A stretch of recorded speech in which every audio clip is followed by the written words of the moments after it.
174 ദശലക്ഷം ലിറ്റർ വെള്ളം എടുക്കുന്നത് പെരുവണ്ണാമൊഴിയിൽ നിന്നാണ്.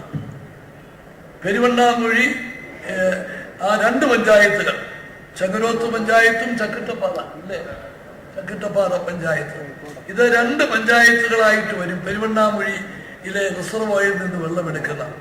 അപ്പൊ ആ പഞ്ചായത്തുകൾക്ക് ആവശ്യത്തിനുള്ള വെള്ളം വേണം, അവർക്ക് വെള്ളമില്ല. അവിടുന്ന് വെള്ളമെടുത്ത് 12 ലക്ഷം പേർക്ക് കൊടുക്കുന്ന പദ്ധതി കൊണ്ടുവരുമ്പോൾ ഈ 2 പഞ്ചായത്തിലെ ആളുകൾ ഇത് കണ്ടുകൊണ്ട് നിൽക്കുന്നു എന്ന് പറഞ്ഞിട്ടുള്ള നിവേദനങ്ങളാണ് ഇന്ന് ഞങ്ങൾക്ക് കിട്ടിയത്. ഈ 2 പഞ്ചായത്തിനും വെള്ളം കൊടുക്കുന്നതിനുള്ള പദ്ധതി ഗവൺമെന്റ് അംഗീകരിച്ചിരിക്കുന്നു എന്ന് പറയാൻ ഈ അവസരം വിനിയോഗിക്കുകയാണ്. 3 മാസത്തിനകം അതിൻ്റെ പണികൾ ആരംഭിക്കും.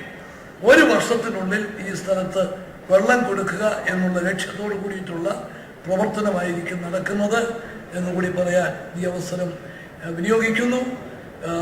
ഈ കാര്യത്തിൽ സഹകരിച്ച ഞാൻ പ്രത്യേകമായിട്ടുള്ള അഭിനന്ദനം. കാരണം ഈ പദ്ധതി വരുന്നതോടുകൂടി ജെയ്ക്കയുടെ 5 പദ്ധതികളും പ്രായോഗിക തലത്തിൽ വന്നു കഴിഞ്ഞിരിക്കുകയാണ്. ഇനി ആ പദ്ധതികൾ കുറച്ചുകൂടി കൂടുതൽ പ്രയോജനകരമായി കൂടുതൽ വിപുലീകരിക്കുക എന്നുള്ളതാണ് വാട്ടർ അതോറിറ്റിയുടെ ഇനിയുള്ള ചുമതല. അതൊരു വലിയ നേട്ടമായിട്ട് തന്നെ കാണുകയാണ്. ഇതിന് നേതൃത്വം കൊടുത്ത ശ്രീ PJ ജോസഫിനെയും വാട്ടർ അതോറിറ്റി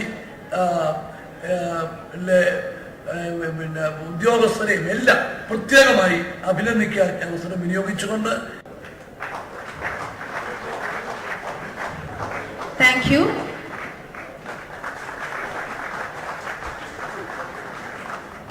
ിലേക്ക് ക്ഷണിക്കുന്നു മിസ്റ്റർ ശ്രീകാന്ത്.